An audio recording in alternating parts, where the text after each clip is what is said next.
ನಮಸ್ಕಾರ ಸ್ನೇಹಿತರೆ. Data wear housing ಕಲಿಯೋಣ ಕೋರ್ಸ್ನ ಮಾಡ್ಯೂಲ್ 3 ಡೈಮೆನ್ಷನಲ್ ಮಾಡೆಲಿಂಗ್ ವಿಡಿಯೋ ಟ್ಯುಟೋರಿಯಲ್ಗೆ ನಿಮಗೆ ಸ್ವಾಗತ. ಈ ಕೋರ್ಸ್ನಲ್ಲಿ ನಾವು ಈಗಾಗಲೇ introduction to data warehouse ಹಾಗೆ ಟ್ರಾನ್ಸಾಕ್ಷನಲ್ ಸಿಸ್ಟಮ್ಸ್ ಮಾಡ್ಯೂಲ್ಸ್ ಅನ್ನ ಕಂಪ್ಲೀಟ್ ಮಾಡಿದ್ದೀವಿ. ಇದು ಮೂರನೇ ಮಾಡ್ಯೂಲ್ ಡೈಮೆನ್ಷನಲ್ ಮಾಡೆಲಿಂಗ್. ನೀವು ಈ ಕೋರ್ಸ್ ಅನ್ನ ನಮ್ಮ ಕಲಿಯೋಣ ವೆಬ್ಸೈಟ್ ನಲ್ಲಿ ಕಂಪ್ಲೀಟ್ ಮಾಡಿದ್ರೆ ನಿಮಗೆ ಒಂದು ಕೋರ್ಸ್ ಕಂಪ್ಲೀಷನ್ ಸರ್ಟಿಫಿಕೇಟ್ ಸಿಗತ್ತೆ. ಈ ವಿಡಿಯೋನಲ್ಲಿ ನಾವು ಡೈಮೆನ್ಷನಲ್ ಮಾಡೆಲಿಂಗ್ ಅಂತಂದ್ರೆ ಏನು, ಹಾಗೆ ಬಹಳ ಇಂಪಾರ್ಟೆಂಟ್ ಕಾನ್ಸೆಪ್ಟ್ಸ್ ಆದ ಡೈಮೆನ್ಷನ್ಸ್ ಅಂಡ್ ಫ್ಯಾಕ್ಟ್ಸ್ ನ ಬಗ್ಗೆ ಕಲ್ತ್ಕೋತೀವಿ. ಬನ್ನಿ ಹಾಗಿದ್ರೆ ಶುರು ಮಾಡೋಣ. ಡೈಮೆನ್ಷನಲ್ ಮಾಡೆಲಿಂಗ್ ಕಲಿಯೋಣ. ಏನಿದು dimensional modelling? Dimensional modelling is a set of methods and concepts that are used to design the data warehouse. ನಮಗೆ ಈಗಾಗಲೇ ಗೊತ್ತು, ಒಂದು ಡೇಟಾ ವೇರ್ ಹೌಸ್ ಅಂತಂದ್ರೆ ನಾವು ಈ ಡೇಟಾ ವೇರ್ ಹೌಸ್ ನಲ್ಲಿ ಅನೇಕ ಟೇಬಲ್ಗಳಿರುತ್ತೆ. ಇದು ಓಲ್ಯಾಪ್ ಸಿಸ್ಟಮ್. ಇದು ಅನಾಲಿಟಿಕಲ್ ಪರ್ಪಸಸ್ಗೋಸ್ಕರ ನಾವು ಈ ಓಲ್ಯಾಪ್ ಸಿಸ್ಟಮ್ ಅನ್ನ ಉಪಯೋಗಿಸ್ತೀವಿ ಅಂತ ನಾವು ಈಗಾಗಲೇ ನೋಡಿದೀವಿ. ಈ ಡೇಟಾ ವೇರ್ ಹೌಸ್ ನಲ್ಲಿ ಅನೇಕ ಟೇಬಲ್ಗಳು ಇರುತ್ತವೆ. ಫಾರ್ ಎಕ್ಸಾಂಪಲ್, ಒಂದು ಟೇಬಲ್ ರಿಲೇಟೆಡ್ ಟು ಪ್ರಾಡಕ್ಟ್ ಆಗಿರ್ಬೋದು, ಇನ್ನೊಂದು ಟೇಬಲ್ ರಿಲೇಟೆಡ್ ಟು ಕಸ್ಟಮರ್, ಇನ್ನೊಂದು ರಿಲೇಟೆಡ್ ಟು ಟೈಮ್, ಇನ್ನೊಂದು ರಿಲೇಟೆಡ್ ಟು ಸೇಲ್ಸ್. ಹೀಗೆ ಅನೇಕ ಟೇಬಲ್ಗಳು ಇರ್ತವೆ.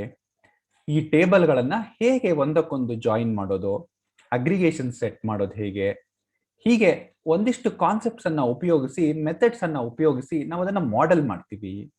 ಮಾಡೆಲ್ ಮಾಡಿ ಅದನ್ನ ನಾವು ರಿಪೋರ್ಟಿಂಗ್ ಪರ್ಪಸಸ್ಗೆ ಅಥವಾ ಅನಾಲಿಟಿಕಲ್ ಪರ್ಪಸಸ್ಗೆ ಉಪಯೋಗಿಸ್ತೀವಿ. ಈ ರೀತಿಯಾದ ಮೆಥಡ್ಸ್ ಅಂಡ್ ಕಾನ್ಸೆಪ್ಟ್ ನಾವು ಏನು ಉಪಯೋಗಿಸ್ತೀವೋ ಡೇಟಾ ಮಾಡೆಲಿಂಗ್ ಅನ್ನ ಮಾಡಲಿಕ್ಕೆ, ಅದನ್ನ ನಾವು ಡೈಮೆನ್ಷನಲ್ ಮಾಡೆಲಿಂಗ್ ಅಂತ ಕರಿತೀವಿ. It is intended to support end user queries in data wear house.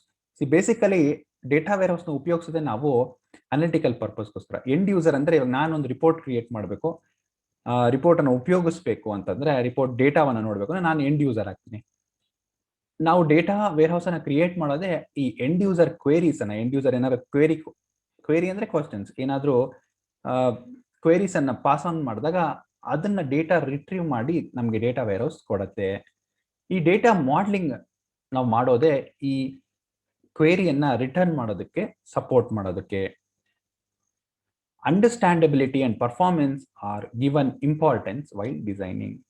ನಾವು ಈ ಮಾಡೆಲಿಂಗ್ ಅನ್ನ ಮಾಡಬೇಕಾದ್ರೆ ಬಹಳ ಮುಖ್ಯವಾಗಿ ಅರ್ಥ ಮಾಡ್ಕೋಬೇಕಾದ್ರೆ ಪರ್ಫಾರ್ಮೆನ್ಸ್. ನಾವು ಒಂದು ರಿಪೋರ್ಟ್ ರನ್ ಮಾಡ್ತೀವಿ ಅಂದ್ರೆ ಅದು ಪರ್ಫಾರ್ಮೆನ್ಸ್ ಕ್ವಿಕ್ ಆಗಿರ್ಬೇಕು, ನಮ್ಗೆ ಡೇಟಾ ಇಮಿಡಿಯೇಟ್ ಆಗಿ ಬರೋ ತರ ಇರಬೇಕು.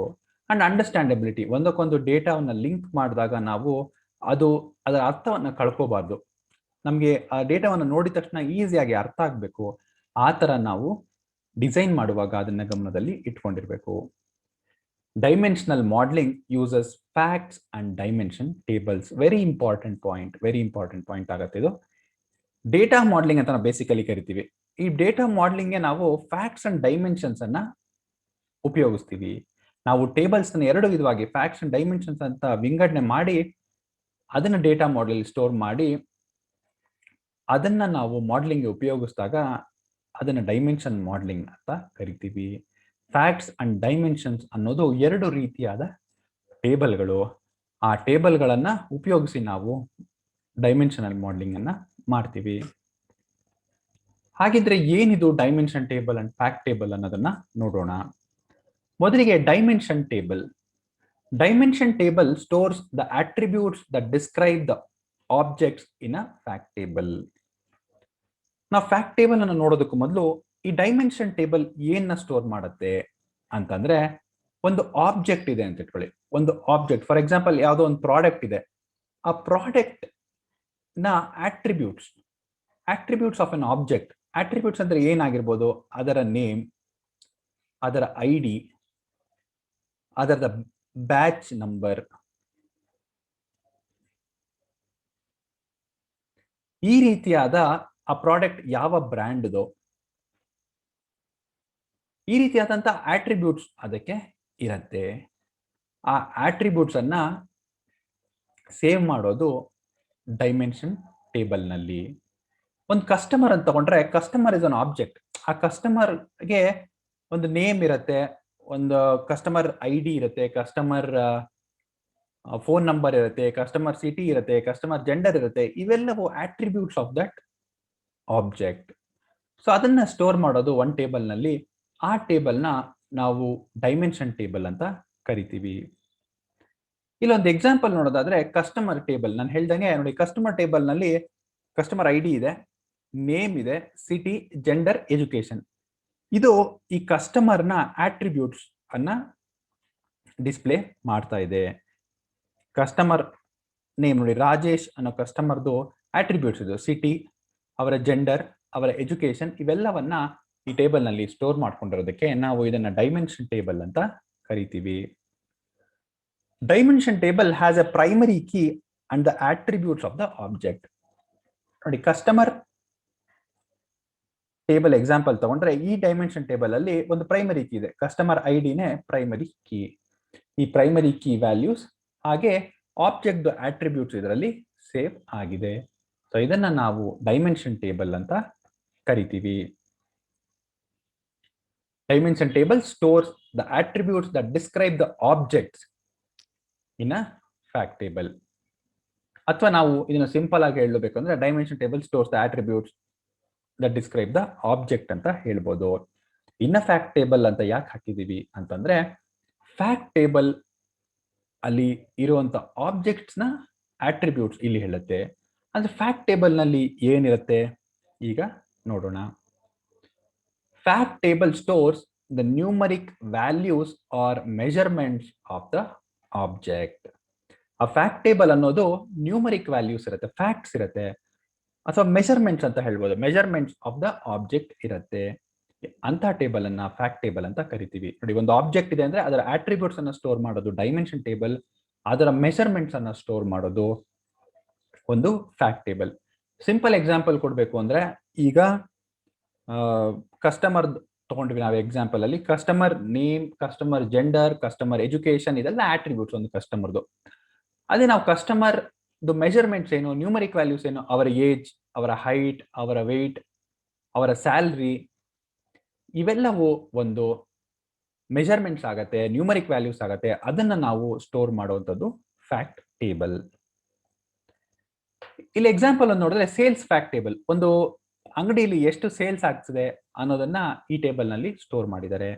ಕಸ್ಟಮರ್ ID ಇದೆ, ಯಾವ ಕಸ್ಟಮರ್ ತಗೊಂಡಿದ್ದು, ಯಾವ ಪ್ರಾಡಕ್ಟ್ ತಗೊಂಡಿದ್ದು, ಆ ಸೇಲ್ ID ಏನು, ಹಾಗೆ ಎಷ್ಟು ಯೂನಿಟ್ ಸೋಲ್ಡ್ ಆಗಿದೆ, ಯೂನಿಟ್ ಪ್ರೈಸ್ ಏನು ಅನ್ನೋ ಡೀಟೇಲ್ಸ್ ಈ ಟೇಬಲ್ ನಲ್ಲಿ ಇದೆ.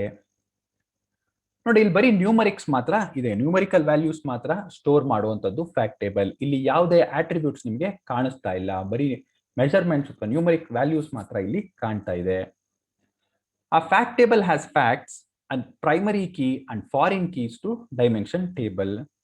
ಬೇಸಿಕಲಿ ಈ ಫ್ಯಾಕ್ಟ್ ಟೇಬಲ್ ನಲ್ಲಿ ನಿಮಗೆ ಫ್ಯಾಕ್ಟ್ಸ್ ಇದೆ, ಅಂದ್ರೆ ಯೂನಿಟ್ಸ್ ಎಷ್ಟು ಸೋಲ್ಡ್ ಆಗಿದೆ, ಯೂನಿಟ್ ಪ್ರೈಸ್ ಏನು ಅನ್ನೋದು ಇಲ್ಲಿ ಸೇವ್ ಆಗಿದೆ. ಹಾಗೆ ಒಂದು ಪ್ರೈಮರಿ ಕೀ, ಸೇಲ್ ID ಅನ್ನೋದು ಈ ಟೇಬಲ್ ನ ಪ್ರೈಮರಿ ಕೀ ಆದ್ರೆ, ಫಾರಿನ್ ಕೀಸ್, ಕಸ್ಟಮರ್ ID ಹಾಗೆ ಪ್ರಾಡಕ್ಟ್ ID ಅನ್ನೋದು ಫಾರಿನ್ ಕೀಸ್. ನಾವು ಈ ಟೇಬಲ್ ನ ಕಸ್ಟಮರ್ ಟೇಬಲ್ ಹಾಗೆ ಪ್ರಾಡಕ್ಟ್ ಟೇಬಲ್ ಜೊತೆ ಜಾಯಿನ್ ಮಾಡೋದಕ್ಕೆ ಫಾರಿನ್ ಕೀಸ್ ಅನ್ನ ಉಪಯೋಗಿಸ್ತೀವಿ. ನಿಮಗೆ ಪ್ರೈಮರಿ ಕೀ, ಫಾರಿನ್ ಕೀ ಇದರ ಬಗ್ಗೆ ಹೆಚ್ಚಿನ ಡೀಟೇಲ್ಸ್ ನೀವು ವಿವರವಾಗಿ ತಿಳ್ಕೋಬೇಕು ಅಂದ್ರೆ ಕಲಿಯೋಣದ ಸ್ಟ್ರಕ್ಚರ್ಡ್ ಕ್ವೆರಿ ಲ್ಯಾಂಗ್ವೇಜ್ ಕೋರ್ಸ್ನ ನೀವು ಮಾಡಿದ್ರೆ ಅಲ್ಲಿ ಈ ಎಲ್ಲಾ ಕಾನ್ಸೆಪ್ಟ್ಸ್ ಅನ್ನ ನಾವು ಡೀಟೇಲ್ ಆಗಿ ಎಕ್ಸ್ಪ್ಲೇನ್ ಮಾಡಿದ್ದೀವಿ. ನೀವು ಆ ಕೋರ್ಸ್ ಅನ್ನು ಸಹ ಒಮ್ಮೆ ಚೆಕ್ ಮಾಡಿ ಎನ್ರೋಲ್ ಮಾಡಿಕೊಂಡು ಮಾಡಿ. ನಮಗೆ ಈಗ ಫ್ಯಾಕ್ಟ್ಸ್ ಅಂಡ್ ಡೈಮೆನ್ಷನ್ಸ್ ಅಂದ್ರೆ ಏನು ಅನ್ನೋದು ಗೊತ್ತಾಗಿದೆ. ಸಿಂಪಲ್ ಆಗಿ ಹೇಳಬೇಕು ಅಂದ್ರೆ, dimension table stores attributes of an object, whereas fact table stores numeric values or measurements of the object. ಈ ಎರಡು ಫ್ಯಾಕ್ಟ್ ಟೇಬಲ್ ಹಾಗೆ ಡೈಮೆನ್ಷನ್ ಟೇಬಲ್ ಅನ್ನ ಇಟ್ಕೊಂಡು ನಾವು ಮಾಡೆಲಿಂಗ್ ಅನ್ನ ಮಾಡ್ತೀವಿ. ನಿಮಗೆ ಇನ್ನೂ ಡೀಟೇಲ್ ಆಗಿ ಹೇಳಬೇಕು ಅಂದ್ರೆ ಫ್ಯಾಕ್ಟ್ ಅಂಡ್ ಡೈಮೆನ್ಷನ್ ಟೇಬಲ್ಸ್ ಬಗ್ಗೆ ಇಲ್ಲೊಂದು ಟೇಬಲ್ ಇದೆ ನನಗೆ. ಇದು ಟ್ರಾನ್ಸಾಕ್ಷನಲ್ ಟೇಬಲ್, ಟ್ರಾನ್ಸಾಕ್ಷನಲ್ ಡೇಟಾ ಇದೆ. ಒಂದು ಟ್ರಾನ್ಸಾಕ್ಷನ್ ಇದೆ, ಯಾವ ಪ್ರಾಡಕ್ಟ್ ತಗೊಂಡಿದ್ದಾರೆ, ಪ್ರಾಡಕ್ಟ್ ನೇಮ್ ಏನಿದು, ಕಸ್ಟಮರ್ ಯಾರು, ಕಸ್ಟಮರ್ ಫೋನ್ ನಂಬರ್ ಏನು, ಅವ್ರ ಸಿಟಿ ಏನು, ಅವ್ರು ಯಾವತ್ತ ಟ್ರಾನ್ಸಾಕ್ಷನ್ ಮಾಡಿದ್ದು, ಎಷ್ಟು ಕ್ವಾಂಟಿಟಿ ತಗೊಂಡ್ರು, ಯೂನಿಟ್ ಪ್ರೈಸ್ ಏನು ಅನ್ನೋದು ಒಂದೇ ಟೇಬಲ್ ನಲ್ಲಿ ಸ್ಟೋರ್ ಆಗಿದೆ. ಈ ತರ ಇದ್ದಾಗ ಡೇಟಾ ನಮ್ಗೆ ಇದನ್ನ ಅನಾಲಿಟಿಕಲ್ ಪರ್ಪಸಸ್ಗೆ ಬಳಸೋದು ಬಹಳನೇ ಕಷ್ಟ ಆಗತ್ತೆ. ಹಾಗಾಗಿ ನಾವು ಈ ಟೇಬಲ್ ಅನ್ನ ಕ್ಲೆನ್ಸ್ ಮಾಡಿ ಇದನ್ನ ಫ್ಯಾಕ್ಟ್ಸ್ ಅಂಡ್ ಡೈಮೆನ್ಷನ್ಸ್ ರೀತಿಯಲ್ಲಿ ವಿಂಗಡಿಸ್ತೀವಿ. ನಂತರದಲ್ಲಿ ಅದನ್ನ ಉಪಯೋಗಿಸ್ಕೊಂಡು ನಾವು ಒಂದು ಮಾಡೆಲಿಂಗ್ ಅನ್ನ ಮಾಡಿ ಅದನ್ನ ಅನಾಲಿಟಿಕಲ್ ಪರ್ಪಸಸ್ಗೆ ಬಳಸ್ಕೊಡ್ತೀವಿ. ಫಾರ್ ಎಕ್ಸಾಂಪಲ್ ಇಲ್ಲಿ ನೋಡಿ, ನಾನು ಇದರಿಂದ ಒಂದು ಪ್ರಾಡಕ್ಟ್ ಟೇಬಲ್ ನ ಕ್ರಿಯೇಟ್ ಮಾಡಬಹುದು. ಪ್ರಾಡಕ್ಟ್ ಐಡಿ, ಪ್ರಾಡಕ್ಟ್ ನೇಮ್ ಉಪಯೋಗಿಸ್ಕೊಂಡು ಒಂದು ಪ್ರಾಡಕ್ಟ್ ಟೇಬಲ್ ನ ಕ್ರಿಯೇಟ್ ಮಾಡ್ತೀನಿ. ಹಾಗೆ customer name, customer phone number, customer city ಇವೆಲ್ಲವನ್ನು ಉಪಯೋಗಿಸ್ಕೊಂಡು ಒಂದು ಕಸ್ಟಮರ್ ಟೇಬಲ್ ಅನ್ನ ಮಾಡ್ತೀವಿ. ಹಾಗೆ ನಮಗೆ ಉಳಿದಿರ್ತಕ್ಕಂಥದ್ದು ಕ್ವಾಂಟಿಟಿ ಇದೆ, ಯೂನಿಟ್ ಪ್ರೈಸ್ ಇದೆ, ಡೇಟ್ ಆಫ್ ಟ್ರಾನ್ಸಾಕ್ಷನ್ ಇದೆ, ಟ್ರಾನ್ಸಾಕ್ಷನ್ ಐಡಿ ಇದೆ. ಇವೆಲ್ಲವನ್ನ ಉಪಯೋಗಿಸ್ಕೊಂಡು ಒಂದು ಟ್ರಾನ್ಸಾಕ್ಷನ್ ಫ್ಯಾಕ್ಟ್ ಅಥವಾ ಸೇಲ್ಸ್ ಫ್ಯಾಕ್ಟ್ ಟೇಬಲ್ ಅನ್ನ ನಾನು ಕ್ರಿಯೇಟ್ ಮಾಡ್ತೀನಿ. ಇವೆಲ್ಲನ ಮಾಡಿಕೊಂಡು ನಂತರದಲ್ಲಿ ಮಾಡೆಲಿಂಗ್ ಅನ್ನ ಮಾಡಬಹುದು. ಡೇಟಾ ಮಾಡೆಲಿಂಗ್ ಬೇಸಿಕಲಿ ನಿಮ್ಗೊಂದು ಐಡಿಯಾ, ಸಿಂಪಲ್ ಐಡಿಯಾ ಈಗಲೇ ಕೊಡಬೇಕಾದ್ರೆ ನಾವು ಫ್ಯಾಕ್ಟ್ ಅಂಡ್ ಡೈಮೆನ್ಷನ್ ಟೇಬಲ್ಸ್ ಅನ್ನ ಜಾಯಿನ್ ಮಾಡಿ ಮಾಡೆಲ್ ಮಾಡುವಂಥದ್ದು. ಫ್ಯಾಕ್ಟ್ಸ್ ನ ಯಾಕೆ ವಿಂಗಡಿಸ್ತೀವಿ, ಡೈಮೆನ್ಷನ್ ಯಾಕೆ ವಿಂಗಡಿಸ್ತೀವಿ ಅಂತ ಈಗಾಗಲೇ ನಿಮ್ಗೆ ಒಂದು ಸಣ್ಣ ಐಡಿಯಾ ಬಂದಿದೆ. ನೋಡಿ, ಡೈಮೆನ್ಷನ್ ಟೇಬಲ್ ನಾವು ಸಪರೇಟ್ ಮಾಡಿದಾಗ ನಾವು ಹೈರಾರ್ಕಿ ಕ್ರಿಯೇಟ್ ಮಾಡೋದಕ್ಕೆ ಈಸಿ ಆಗತ್ತೆ. ಯಾವ ರೀತಿ ಹೈರಾರ್ಕಿ? ಹೈರಾರ್ಕಿ ಅಂತಂದ್ರೆ ಒಂದು ಲೆವೆಲ್ಸ್ ಅನ್ನ ಕ್ರಿಯೇಟ್ ಮಾಡ್ಬೋದು. ಲೆವೆಲ್ಸ್ ಅಂದ್ರೆ ಪಿನ್ ಕೋಡ್. ನೋಡಿ, ಸಪೋಸ್ ಈಗ ನಾನು ರೀಜನ್ ವೈಸ್ ಮಾಡ್ತಾ ಇದ್ದೀನಿ ಅಂದ್ರೆ ಒಂದು ಪಿನ್ ಕೋಡ್, ನಂತರದಲ್ಲಿ ಸಿಟಿ, ನಂತರದಲ್ಲಿ ಸ್ಟೇಟ್, ನಂತರದಲ್ಲಿ ಕಂಟ್ರಿ, ಹೀಗೆ ಹೈರಾರ್ಕಿಯನ್ನ ಕ್ರಿಯೇಟ್ ಮಾಡಬಹುದು ಡೈಮೆನ್ಷನ್ ಟೇಬಲ್ ನಲ್ಲಿ. ಡೈಮೆನ್ಷನ್ ಟೇಬಲ್ ಮೇಲೆ ಹೈರಾರ್ಕಿಯನ್ನ ಕ್ರಿಯೇಟ್ ಮಾಡಿ ಅದನ್ನ ಮಾಡೆಲಿಂಗ್ಗೆ ಉಪಯೋಗಿಸ್ಕೋಬಹುದು. ಈ ಹೈರಾರ್ಕಿ ಅಂದ್ರೆ ಏನು, ಯಾತಿಕ್ ಹೈರಾರ್ಕಿ ಮಾಡಬೇಕು, ಅದು ಹೇಗೆ ಯೂಸ್ ಆಗುತ್ತೆ ಅನ್ನೋದನ್ನ ನಾವು ಇಂಟ್ರೊಡಕ್ಷನ್ ಟು ಬಿಸ್ನೆಸ್ ಇಂಟೆಲಿಜೆನ್ಸ್ ಅನ್ನೋ ಟಾಪಿಕ್ ನಲ್ಲಿ ಕವರ್ ಮಾಡ್ತೀವಿ. ಸೊ ಇದು ಡೈಮೆನ್ಷನ್ ಟೇಬಲ್ ಆದ್ರೆ ಫ್ಯಾಕ್ಟ್ ಟೇಬಲ್ ನಲ್ಲಿ ಏನ್ ಮಾಡ್ತೀವಿ? ಫ್ಯಾಕ್ಟ್ ಟೇಬಲ್ ನಲ್ಲಿ ನಾವು ಅಗ್ರಿಗೇಷನ್ಸ್ ಅನ್ನ ಮಾಡ್ತೀವಿ. ಅಗ್ರಿಗೇಷನ್ ಅಂದ್ರೆ ಪ್ರಾಬಬ್ಲಿ ನೋಡಿ, ಈ 2021 ಡೇಟಾ ನಮ್ಗಿದೆ. 2021ರಲ್ಲಿ ಈ 3 ರೋ ಇರೋದು ಅಂತ ಇಟ್ಕೊಳ್ಳಿ. 2021ರಲ್ಲಿ ಎಷ್ಟು ಕ್ವಾಂಟಿಟಿ ಸೇಲ್ ಆಗಿದೆ? 30, 20, 1, 60 ಕ್ವಾಂಟಿಟಿ ಸೇಲ್ ಆಗಿದೆ. ಎಲ್ಲ ಇಷ್ಟನ್ನ ಆಡ್ ಮಾಡಿದ್ರೆ ಇದನ್ನ ಅಗ್ರಿಗೇಷನ್ ಅಂತ ಕರಿತೀವಿ. ಈ ಕ್ವಾಂಟಿಟಿಯನ್ನ ಸಮ್ ಅಪ್ ಮಾಡಿದೀವಿ, ಅಗ್ರಿಗೇಷನ್ ಅಂತ ಕರಿತೀವಿ. ಯೂನಿಟ್ ಪ್ರೈಸ್, ಯೂನಿಟ್ ಪ್ರೈಸ್ ಅಂದ್ರೆ ಎಷ್ಟು unit price? 300, 500, 200. Average unit price ಏನು ಅಂತ ನಾವು ಕಂಡುಹಿಡಿಬಹುದು. ಆವರೇಜ್ ಯೂನಿಟ್ ಪ್ರೈಸ್ ಅಂದ್ರೆ 300 + 500 + 200 divided by 3. Average unit price 1000 divided by 3 ಎಷ್ಟಾಗುತ್ತೆ? 333.3. ಇದು ಆವರೇಜ್ ಯೂನಿಟ್ ಪ್ರೈಸ್. ಹಾಗೆ ಟೋಟಲ್ ರೆವೆನ್ಯೂ ಎಷ್ಟು ಜನರೇಟ್ ಆಗಿದೆ ಅಂತಾನು ನಾವು ಕಂಡು ಹಿಡ್ಕೋಬಹುದು. ನೋಡಿ, ಟೋಟಲ್ ರೆವೆನ್ಯೂ ಅಂದ್ರೆ ಕ್ವಾಂಟಿಟಿ ಇಂಟು ಯೂನಿಟ್ ಪ್ರೈಸ್ ಮಾಡಿದ್ರೆ ನಮಗೆ ಟೋಟಲ್ ರೆವೆನ್ಯೂ ಸಿಗತ್ತೆ. ಇದು 3000 ಆಗತ್ತೆ, ಇದು 10,000 ಆಗತ್ತೆ, ಇದು 6,000 ಆಗತ್ತೆ. ಟೋಟಲ್ ಎಲ್ಲವನ್ನು ಸಮ್ ಮಾಡಿದ್ರೆ ನಮಗೆ 19,000 ಸಿಗತ್ತೆ. ಇದು ಟೋಟಲ್ ರೆವೆನ್ಯೂ ಜನರೇಟೆಡ್. ಹೀಗೆ ಅಗ್ರಿಗೇಷನ್ಸ್ ಅನ್ನ ಅಪ್ಲೈ ಮಾಡೋದಕ್ಕೆ ನಮಗೆ ಫ್ಯಾಕ್ಟ್ ಟೇಬಲ್ಸ್ ಮುಖ್ಯ ಆಗತ್ತೆ. ಸಿಂಪಲ್ ಆಗಿ ಹೇಳೋದಾದ್ರೆ ಡೈಮೆನ್ಷನ್ ಮೇಲೆ ನಾವು ಹೈರಾರ್ಕಿ ಕ್ರಿಯೇಟ್ ಮಾಡ್ತೀವಿ, ಫ್ಯಾಕ್ಟ್ ಟೇಬಲ್ಸ್ ಮೇಲೆ ಅಗ್ರಿಗೇಷನ್ಸ್ ಅನ್ನ ಮಾಡ್ತೀವಿ. ಇವೆಲ್ಲವನ್ನ ಇಟ್ಕೊಂಡು ಕೆಲವೊಂದು ಕಾನ್ಸೆಪ್ಟ್ಸ್ ಆದ ಅಗ್ರಿಗೇಷನ್ ಕಾನ್ಸೆಪ್ಟ್, ಆಮೇಲೆ level based measure concepts, parent child hierarchy concepts, ಈ ತರ ಕಾನ್ಸೆಪ್ಟ್ಸ್ ಅನ್ನ ಇಟ್ಕೊಂಡು ಜಾಯಿನ್ಸ್ ನ ಮಾಡಿ ನಾವು ಡೇಟಾ ಮಾಡೆಲಿಂಗ್ ಅನ್ನ ಮಾಡ್ತೀವಿ. ಇದು very important concept, fact and dimension. ಇದನ್ನ ಅರ್ಥ ಮಾಡ್ಕೊಂಡ್ರೆ ಮಾತ್ರ ನಾವು ಮುಂದೆ ಡೇಟಾ ಮಾಡೆಲಿಂಗ್ ಅಥವಾ ಡೈಮೆನ್ಷನ್ ನ ಮಾಡೆಲಿಂಗ್ ಅನ್ನ ಮಾಡೋದಕ್ಕೆ ಸಾಧ್ಯ. ನಿಮ್ಗೆ ಇದು ಅರ್ಥ ಆಗದ ಪಕ್ಷದಲ್ಲಿ ಖಂಡಿತ ಇನ್ನೊಂದು ಸಲ ಈ ವಿಡಿಯೋನ ನೋಡಿ. ನಿಮ್ಗೆ ಏನೇ ಡೌಟ್ಸ್ ಇದ್ರೂ ಸಹ ಕಮೆಂಟ್ಸ್ ನಲ್ಲಿ ಹಾಕಿ. ಮುಂದಿನ ಮಾಡ್ಯೂಲ್ ನಾರ್ಮಲೈಸೇಷನ್. ನಾವು ಈ ಹಿಂದೆ ನಾರ್ಮಲೈಸ್ ಟೇಬಲ್ ಅಂಡ್ ಡಿನಾರ್ಮಲೈಸ್ ಟೇಬಲ್ಸ್ ಅನ್ನ OLTP OLAP ಕಂಪ್ಯಾರಿಸನ್ ಅಲ್ಲಿ ನೋಡಿದ್ವಿ. ಏನಿದು ನಾರ್ಮಲೈಸೇಷನ್ ಅದನ್ನ ಡೀಟೇಲ್ ಆಗಿ ನೋಡುವಂಥದ್ದು ನೆಕ್ಸ್ಟ್ ಟ್ಯುಟೋರಿಯಲ್ ನಲ್ಲಿ. ನಿಮಗೆ ಈ ವಿಡಿಯೋ ಇಷ್ಟ ಆಗಿದ್ರೆ ಲೈಕ್ ಮಾಡಿ, ಹಾಗೆ ನಿಮ್ಮ ಫ್ರೆಂಡ್ಸ್ ಜೊತೆ ಶೇರ್ ಮಾಡಿ. ನಮ್ಮ ಯೂಟ್ಯೂಬ್ ಚಾನೆಲ್ಗೆ ಸಬ್ಸ್ಕ್ರೈಬ್ ಆಗೋದು ಮರಿಬೇಡಿ. ನಮ್ಮ ಕಲಿಯೋಣನಲ್ಲಿ structured query language detailed course available ಇದೆ. ಫ್ರೀ ಆಗಿ ನೀವು ಇದಕ್ಕೆ ಎನ್ರೋಲ್ ಮಾಡ್ಕೋಬಹುದು, ಕೋರ್ಸ್ ಅನ್ನ ಕೂಡ ಮಾಡಬಹುದು. ಕೋರ್ಸ್ ಕಂಪ್ಲೀಷನ್ ಸರ್ಟಿಫಿಕೇಟ್ ಕೂಡ ನಿಮಗೆ ಸಿಗತ್ತೆ. ಹಾಗೆ ಇದರಲ್ಲಿ ಹ್ಯಾಂಡ್ಸ್ ಆನ್ ಡೆಮೋ ಕೂಡ ನಾವು ತೋರಿಸಿದೀವಿ. ಸೊ ನಿಮಗೆ ಇದು ಬಹಳನೇ ಉಪಯೋಗ ಆಗತ್ತೆ ಅಂತ ನಮ್ಮ ಭಾವನೆ. ನಿಮಗೂ ಹಾಗನ್ಸಿದ್ರೆ ಒಂದ್ಸಲ ಚೆಕ್ಔಟ್ ಮಾಡಿ ಕೋರ್ಸ್ ಅನ್ನ ಮಾಡಿ. ಧನ್ಯವಾದಗಳು.